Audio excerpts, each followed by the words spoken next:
It's the show where Hawaii's newsmakers come to talk and to take your questions live. From the nation's capital to Honolulu Hale, from the state legislature to the fifth floor, we bring the experts to you and ask them what you want to know. Spotlight Hawaii with Yunji Denise and Ryan Kalesuji on the digital platforms of the Honolulu Star-Advertiser.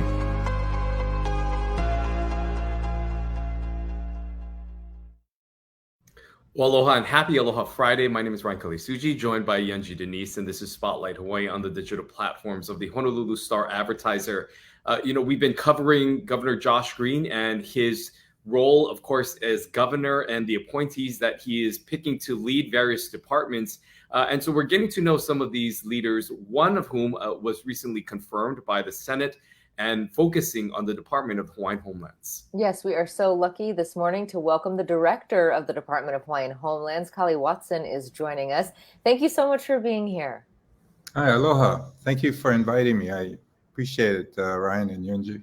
Well, we're so excited to have you. You know, you have a very unique perspective, having been in this job under then Governor Ben Cayetano and now sort of under the next generation of leadership, if you will, under Governor Josh Green. I'm interested to know, given your, those two perspectives, how you think the department is different now than when you were heading it up before. Well, it's a lot different. I see a lot of new faces there. The nice thing about it is they have the $600 million to work with, which, unlike when I was there, we had also a $600 million settlement, but it was spread out over 20 years at $30 million a year. So having the $600 million, I think, will allow us to do a lot more projects. The commission has already adopted a strategic plan involving about 20 projects, which will result in over 2,700 new lots. 15 projects across the state from Hanapepe to Kauai to Laopua, Kona, Hawaii, involve vertical construction, which will result in about 2,500 units. Yeah, we want to definitely spend some time talking about that $600 million because we know that is a big part of your responsibility as you head into these next 4 years. But I also would just want to start by talking about this confirmation process. This is something that has we've seen play out through the media. Of course, there was someone else who was appointed into your position prior, Ikaika Anderson, which did not receive the votes to lead the department. And you were then put in front of the Senate for this role and ultimately, won the approval of the Senate and now assumed this role. If you can talk to us through that process, what was that like for you? And when did you get maybe a call from the governor to maybe step into this role? If you can explain how that all unfolded for you. Well, the process, it's a tough process, and the Senate, they have that responsibility of vetting the candidates or the appointments. And so you have to deal with it. And, at times it can be pretty brutal, as Ikaika found out. And it's unfortunate because I think Ikaika was qualified. He had been on the job about a week, so it was tough for the guy. And he's not really familiar with DHHL, but I think with the assistance of some of the people out in the community, as well as the support of the government, I think he would have done all right. But, I'm there now, so I'm looking to, get things moving, and we have certain restrictions on the expenditure of the funds. We have to do it by June 30th, 2025. Let's talk about spending that money. We know that there are roughly 29,000 people on the wait list, give or take.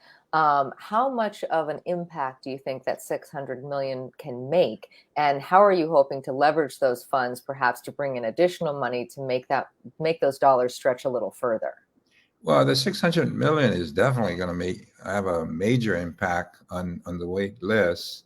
I don't think it's enough to get rid of the wait lists, and I expect once we get moving, that wait list is actually like back when I was head of the department, it went from 3,000 to 7,000, even though we did about 3,100 units.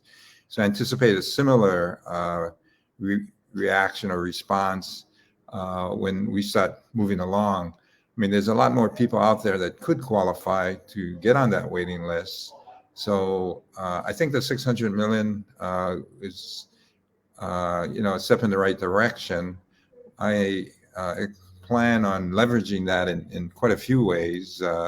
There's not only the infrastructure bill that Senator Schatz and our congressional delegation generated about 2.8 billion for Hawaii. We're going to try and access that. The existing strategic plan that was adopted by the commission is kind of heavy on use of infrastructure or expenditures on infrastructure. I want to kind of change that and look for alternative sources besides the federal. There's DERF monies from HHFTC. There's a lot of other funding sources that we can go after in addition to what we have in the 600 million. One of the other things is this timeline that you have to spend this money. How realistic is it to think that you're going to be able to accomplish that, knowing sometimes how state government works, the processes that are often involved, and how long it sometimes takes some of these projects to launch? Are you confident that you will be able to meet the deadline and timeline that has been established with this $600 million award? Yes, I'm very confident that we will be able to meet the deadline. The law, or Act 279, just requires an encumbrance of the funds by June 30th, 2025. So even though the expenditures may go beyond that date, the main thing is that we have to encumber the funds by that date. With respect to the process, we're going to take a little bit of a different, or actually a major different approach in getting these projects out. We're going to use a RFQ, or request for qualified entities, to enter into developer agreements with us on each of the specific projects. And by getting them involved, they will do a lot of the design, the financing, acquisition, as well as the construction. We'll obviously will be very involved with the process, but based on my experience as a developer, as well as my past experience with the department, I think we need to get out of the way to a certain extent. Of course, we continue to monitor it, but at the same time, we use the resources out there and the entities with the expertise and abilities to get these projects done in a timely fashion. And I think that is going to be a change. We're also going to increase the number of units done per project. Like for an example, a good example is Kapolei. We have about 5-6 parcels we're developing, totaling about 700 units. Now, the department in the past has gone kind of piecemeal in sequence, infrastructure first, put in our RFP, get that done, then move to the next step, doing one of the parcels and awarding a developer agreement for the development of that. I'm going to put them all together, all 700, choose one developer to do all the units one time rather than piecemeal it, which is very, not only labor intensive, but it's also it's very time consuming, and that I don't want to be doing that. So given that different strategy, when you talk about that 29,000, how many units do you think you can build with the money that you have and those plans to leverage the money with the federal funds, the infrastructure dollars that you talked about, or other funding that may be out there? How many units are we talking about? What is the measure of success with this money? Well, back when I was a chair, we spent about a little over 160 million to do 3,100 units. So if you do the math, I personally think we can do 10,000. Now I'm being, I think, maybe overly optimistic, but I think it's possible, especially if we leverage it the way that I've learned how to do it based on my 20 years in being in the private sector, being a developer, and having been very, very successful in doing developments. This job has kind of put me in a position where I can use that experience and expertise, as well as my understanding of current situation at the department, as well as what happened in the past. I think not only that, the fact that we have developers out there that are willing to step up, especially local developers, to assist, as well as the fact that I can work with some of the different LE trusts, I can work with OHA, I can work with Lunalilo Homes that wants to get into kupuna housing. OHA is interested in mixed use, where they do the commercial, we do the housing. KS, there's some properties which I can't identify yet, but they want to maybe work with us. And one of the things that's good about DHHL is properties that are in our inventory are automatically entitled. We don't have to go through a 218H or a rezoning or what have you that typically takes years. Look at the Core Ridge development that Castle and Cook did. It took them, I don't know, 15, 20 years. And that's not going to happen with us. Fortunately, we're of a different status when it comes to the Hawaiian Home Commission's land inventory, which makes it very, very ideal for development. When we're talking about these units, of course, they look very different, correct? Like it differs from a community, it differs from island. It could be a home, it could be an apartment or condominium of sorts. It could be all different types of structures that are built really just to help people get into these homes and to bring down that wait list. But I'm wondering how the department is trying to prioritize what type of infrastructure that you guys are looking to put up first, whether it be some more of the traditional single family homes, or if you're looking for other units. How do you prioritize where that money is spent, and how do you make those decisions on what project gets to move forward first based on this money and the timeline that you have presented in front of you? Yeah, when the legislature passed Act 279, they provided us some guidance. There was a 2020 beneficiary survey that was done that identified on the different islands, the wait lists, which we also have, but it also identified what was desired and preferred by our beneficiaries on the wait list. Invariably, most of them, about 70-something%, preferred a single family, 3-4 bedroom homes. A small segment were okay with being renters as well as doing townhouses. So we're to be effective, I think we have to do a little bit more density. And I believe that going up with condos as well as townhouses and others, I think there is a need, not only a need, but especially depending on the location. If you're in urban Honolulu, that might be a little bit more acceptable to live in a high rise. We're doing a project with Stanford Carr at the old Bolodrome site. It's about 278 units, primarily a high rise, 1-2 bedrooms. There's some townhouses on the lower part that, when looking at that, I think there's possibilities that even though they're all renters under the award, we're looking at maybe considering turning that into a homestead, in which we provide an undivided interest on the land, and then on the funding approach for the individual units, they could be CPR'd, and then they could use the funding approach that Stanford is using with tax credits, rental housing revolving funds, and bonds, which make them very, very affordable. And so we use that equity to not only subsidize, but more importantly, provide a lot of units. So if we are successful in making that conversion, that'll take over 270 people off our waiting list. So that would be, would those, just so that I'm clear, would those folks then, would those essentially turn into condos, or would those remain rental units, but they have they own part of the rental units? How does that actually work? Well, this is actually a new approach regarding high rises and using them as a homestead type situation.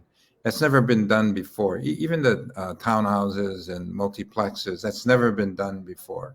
And so during my tenure there, I intend to use that approach, not only to provide a different type of model and something that we can make available to our waitlisters, but more importantly, it provides a little bit more density so that we can do more units on the limited land base that we have, and therefore better address the people on the wait, over 29,000 people on the waiting list, which I expect to grow.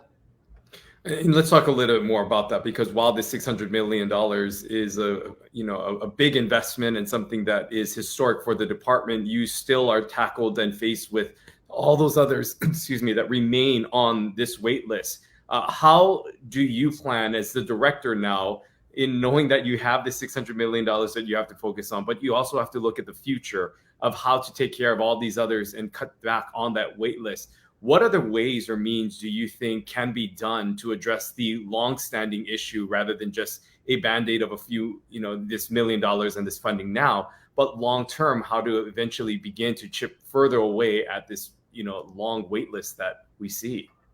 Well, I think part of the problem with the wait list, and historically what has been the case, is that the department has always, done the 3-4 bedroom homes. They've always done who is the most qualified. In fact, they require the people on the wait list to pre-qualify for this $300,000 mortgage. And as a result of that, invariably, the department has bypassed a whole ton of people on the wait list. And that's where we have the Kalima case, where a lot of them have died on the waiting list. And even those that have just been recently awarded money, of the 2,700 plaintiffs, about 900 have already died. So they're, not in a position to enjoy the fruits of their labors in the litigation. But one of the things we're going to try and do is, first up, offer different models. We'll have the turnkey, the regular approach. Then we'll also have those that are on the lower end, that are 30% or 60% area median income and below, that make up maybe half of the people on our wait list. We'll offer them the low-income housing tax credit rent-to-own approach, which we've done in Kapolei and the Lima Lima project, where we had 70 people that they were tenants the first 15 years. Then they were recently, a couple years ago, converted to homeowners.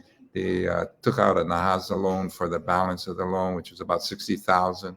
And so the nice thing about that, and during the 15 years that they were renters, they actually had the benefit of living in those homes. So using that, but tweaking it a little bit, where they don't have to wait for 15 years to do the conversion, I'm going to try and issue them upfront on the underground or undivided interest for the land, so that they have a homestead lease on that, but then they have a separate deal for the financing of their vertical construction of their homes, thereby not having that 15-year wait. And then in the middle of what we call the gap group, those that are 60% to 100% AMI, we will use part of the $600 million to subsidize the mortgages to bring them down, so that they can then qualify. Those that make too much to use the LIHTC approach, or not enough to qualify for that $400,000 mortgage. And then we'll also set aside a percentage and improve our working relationship with Habitat for Humanity. So we're going to do some of those types of projects and set aside so many units where individuals or people on the wait list that want to provide some sweat equity so as to reduce the cost of their house, they'll be able to do that. And we'll also set aside some lots for, and we'll award vacant lots for the owner builder, that homesteaders that figure, hey, I can do it myself, so I can do it cheaper. We'll give them an opportunity. So when you look at the models that will now be made available in all these projects, we'll avoid that horrible situation where we're bypassing people on the wait list. And there had been some talk early on when this money was first being debated about potentially using some of those funds to help people who already have a home, but not necessarily a home through DHHL, but are eligible for a DHHL property, to then get basically essentially a payout to use that toward an existing mortgage on non-DHHL lands. What are your thoughts about that, about giving homeowners essentially, people who own homes already but are qualified to get a payout and to help them with the land that they already own? Yeah, I know that's being considered, but there's some real legal issues on that, use of these funds for houses off of our trust lands. So at this point, that's not something we're looking at. Also, just when we're talking about the funding mechanisms, is the conversation being had with lawmakers during the session, or possibly in the future, for say another 600 million. I know you'd mentioned at the beginning of the broadcast the efforts with the federal side and trying to ensure some of these other grants that are going to be helpful and essential for moving things Yeah, forward. we're always looking for money, guy. That's standard. But how realistic do you think that will be? I mean, always is that a begging, man. conversation? So yeah, no, but we got to spend the money first. So that's why they put a deadline on it to see, hey, can Kali do it, or can the department do it? So we're gonna hopefully assure them by action and results that we can spend it. And then, like I said, I anticipate the wait list to actually increase. So there's going to be need for more money. So hopefully we can perform, just like the NAHAZA money that Senator Schatz and our congressional delegation has increased to 22.3 million a year, which for a while was only 2 million a year. He's expecting us to spend the money. And unfortunately, there was a few years where we weren't spending it. There was a lot of money that was lost because of, with federal funds, if you don't spend it, you lose it, but you also don't get any more.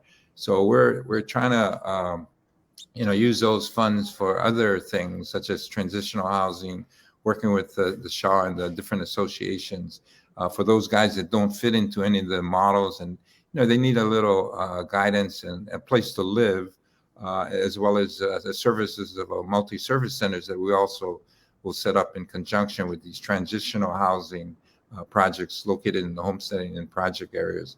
We're also looking to use some of the NAHAZA money for building what we call ADUs, or accessory dwelling units, and working with the 9,000 existing homestead people out there that in a lot of cases have these large lots that could easily accommodate another unit on it, which they can then rent out to other Native Hawaiians that need a place to live. So that would be one of the ways maybe we can address the, 1/3 of the homeless out there are Hawaiians. So why not empower and provide this other form of housing in the form of rentals in the homesteading communities managed by our beneficiaries for the sake of probably in many cases their own ohana to provide additional housing.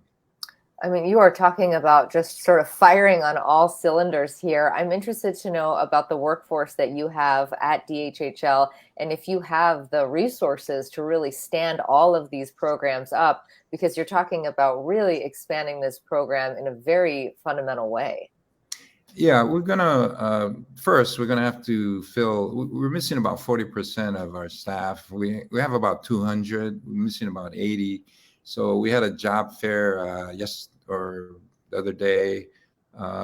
We also have put on our website, which is dhhl.hawaii.gov, the jobs list, that jobs that are available for people that are interested. They can go on the web and submit an application that way. We've reached out, I've gone on radio, and even on this particular venue, I'm asking for people out there that are interested in working for the state. We have a lot of jobs available, from land management agents, planning, architects, we need engineers, we need accounting clerks, we need information officers, administrative assistants, all kind of different positions that we need to fill. In addition to that, we are going to work with the different service providers out there, whether it's financial as well as counseling. We want to work with CNHA, with job developments, working with Catholic charities regarding counseling, Hawaiian community assets regarding prepping them for home ownership, as well as just getting them ready to get a homestead. So there's and there is a need not only to fill the staff that we're missing, but more importantly, continue to work and maybe provide funding to enhance the service providers out there that will invariably work with us. And we had talked a little bit about this earlier, but I wanted you to expand just from your perspective of being someone who has seen the department evolve from your time under the Cayetano administration to now stepping back in. And beyond just, I know you said there's a lot of new faces and things have changed with this awarding of money. But just from your perspective, where the Native Hawaiian community stands right now compared to some of the things that you've seen and that you experienced your time leading the department, and how vastly different and how things have evolved to now? It's really, to me, it's very, very exciting in a sense that you have the different elite trusts. You have OHO that's just gotten a bunch of funding, as well as increased funding on an annual basis, as well as they have real lands that are excellent, and whether it be in Ivalai or Kakako Makai, there's in Kamehameha, they have a ton of lands all over the place. They have some adjacent. They've started to, like in Nanakuli, they put in a cultural learning center on DHHL. On another site, they put in a multi-service center. They have their preschools throughout the state. So it's you also got Lunalilo Homes. They have a new CEO that I really like. The guy wants to expand the services that Lunalilo provides for our kupuna, which is another exciting thing. The idea is to work with these different elite trusts that have a change in leadership from when I was, first at DHHL. Not only do they have the resources, but they have the similar mindset in getting things done. And what I like is the collaborative mentality that I'm seeing. A lot of them have reached out to me and vice versa. And I think when you look at the results, not only are we going to be judged on the number of units we build, but I think we're going to be judged on the partnerships we develop, whether it's a Lunalilo or sponsored DHHL land-based kupuna housing project, whether it's mixed use development with Kamehameha schools. And there's also the SHA. I'm hoping they can start to develop these transitional housing that they can manage and run and fill, especially as a way to relieve the overcrowdedness, but more importantly, the preparation of their future beneficiaries that need to be prepped for home ownership. So when you look at not only the housing that we're going to be building, but if you look at the partnerships that are going to be established, and more importantly, the variety of types of partnerships and developments, it's an exciting time. Yeah, we are just about out of time, but I want to give you one opportunity just to sort of wrap up. What I hear throughout our conversation this morning is just a lot of optimism in the future of this department. Going from the private sector to now taking this on, I'm sure that it is a ton of work day in and day out. What is keeping you motivated, and what is keeping you so positive about the prospects of this department? Well, I just found out about B12, so I'm taking B12. So hopefully, I got to see if that bugger works. But no, I guess what keeps me motivated is the idea of helping people out there, Hawaiians, and working with the different elite trusts, and just seeing things coming together, falling in place, and it's a very exciting time. And hopefully, those that are frustrated on the waiting list and the complainers, rather than be a complainer, think about something you can do and become a part of that moves the needle forward. All right, Kali Watson, thank you so much for joining us this morning, giving us an update on all that's happening within the department. And we look forward to speaking to you in the future, and hopefully with more better news of the progress, and just getting an update in the future about all the things that are going on within your department. So thank you so much. Mahalo. Aloha. Great to hear from him. And, it's really interesting because we've been tracking this money for a number of years now since the allocation was made, and even when it was first being discussed, to see where the rubber meets the road, how they're actually going to start acquiring lots, building units, figuring out just a variety of different kinds of units that could be where we could see some high-rise apartments. We could also see, of course, the single-family homes. The idea of actually giving folks a payout, that's something that had been discussed. It doesn't sound like that is something that is going to be part of the mix here, but really talking about leveraging that money, Ryan. Initially the thought was that $600 million could probably chip away at about 10% of the 29,000 on the list. He's talking now about potentially being able to turn that into 10,000 units, which is a very significant difference. Yeah, he said he's very optimistic about that, but realizes that there may be some challenges ahead. But as you mentioned, looking for different mechanisms and ways to get individuals off that list beyond just the tradition of single family home, but looking at other ways to go vertical with condo units, working with other developers who might be interested in other models and different ways in which to help to overall just produce a higher number or higher volume of units to help just cut away at that wait list, but also recognizing that this is a long-term goal, that this right now is their focus, the 600 million to spend down to prove to the legislature that this is something that the department can handle, but also recognizing that they're going to need to eventually go back and ask for more money and more funding. But very critical for the department right now to prove that this is something that they can be trusted with this money, with the timeline that has been presented, and ensuring that they're able to execute all that they have set out to do, which includes some moderations and some changes in the operational side of how they would go about building these homes and trying new efficient means to make sure that they can do this in a quicker fashion. Yeah, and he said that he expects the list to actually grow, that there's more awareness, of course, of the resources that have now been allocated to the department, and there could be renewed interest. So, the 29,000 now could grow to more folks who are eligible and really, need these units. So we'll be tracking this, but we do love his enthusiasm, and it sounds like he's got a lot of ideas. He also has a lot of need, 40%.